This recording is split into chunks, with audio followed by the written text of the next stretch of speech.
Okay, it is March 18th, 2009, and the weather's been really nice the last few days. Thoughts of catching brown trout have run through my head. Even though I still have a long steelhead season in front of me, the lake is clear. As far as I know, clear around the entire shore. And water temps are 36, 37 degrees in some of the back bays and other areas. So, it's time. If anybody is interested, this is a basic, real basic review of what you would need to get started out there. A setup of spoons, real basic spoons, everything from a Michigan Stinger, needlefish, number 41 Alpina,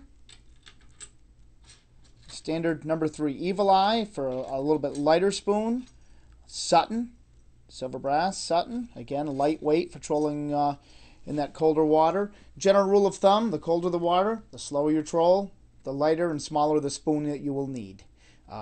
If you try trolling those small light spoons too quick in the warmer water, they will spin. If you go too slow with something like a Michigan Stinger or a larger size needlefish, the lure may not act quite right. You're going to want to run those off your rigs. If you're fishing 10 feet of water, run them down anywhere from 3 to 6 feet.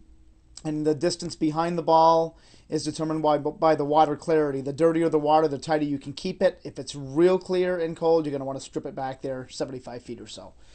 Off the boards or flatline straight off the boat. Standard stick baits. This is a Smithwick. We take the belly hook off on these, actually the front hook behind the bill off on these Smithwicks. We find that we land more fish because of it. That front hook we find gets wrapped up in the fish a lot. It'll get them in the gill plate or the side of the head. They actually have one of the other troubles in their mouth. It causes leverage and it pops the hook free. So we remove that. On any of our stick baits that use 3 trebles, we take the front one off. Here's a smaller Smithwick, 2 trebles. Thunderstick Junior, which now they've come back out with a lot of the original colors, so you can get those. And the regular number 11 straight Rapala with tooth marks. That's a great color, especially in dirty water on sunny days. And a Rebel. These can be tough to find. This is an old jointed Rebel. If you can find them, get your hands on them. And the distance back behind the boat on those, again, the dirtier the water, the closer they can be to the boat, but you want to be typically 100 foot back. You can either run them behind an inline board, you run your lure back 100, snap the board on, send it out, or just use full-size planer boards, boom, mast, the reel, the whole deal. Basically, that's it.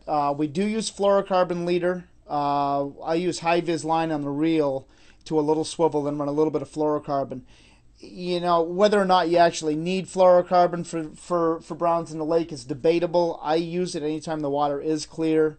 If it's not clear, you definitely do not need it. You could run almost anything as long as you stay in that 10-pound test or lighter.